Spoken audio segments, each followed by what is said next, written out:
Depression রোগের কোনো ওষুধ, মন খারাপের কোনো ওষুধ আমি বলছি যে যেখান থেকে শুনতে পাচ্ছেন প্র্যাকটিক্যাল করে দেখবেন, ভালো লাগলে করতে থাকবেন, ভালো না লাগলে বাদ দিবেন।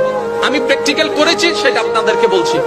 যখন আপনি দেখবেন আপনার মনে বেশি পাথর জমে আছে, আপনার দুঃখ কষ্ট বুঝার মতো কেউ নাই, আপনার চোখের পানির মূল্যায়ন দেওয়ার মতো কেউ নাই, আপনার দুঃখ কেউ বুঝছে না, আপনার কষ্ট কেউ বুঝতেছে না, আপনার আশে নেই পাশে নাই নাই নাই কেউ নাই, আপনি যখন খুব একা মনে হবে, আপনার দুনিয়ার কষ্ট যখন আপনাকে চেপে ধরবে, আপনি কিচ্ছু করবেন না, শুধু একটা কাজ করবেন, যাই নামাজটা পিছিয়ে ডাইরেক্ট সিজদায় চলে যান, ডাইরেক্ট সিজদায় চলে যান, কপালটাকে ঝুঁকাই দেন, নাকটাকে ঝুঁকাই দেন, হাতটাকে ঝুঁকাই দেন, নিজের অস্তিত্ব বিলীন করে দেন, চোখটা বন্ধ করে সিজদার মধ্যে চলে যান।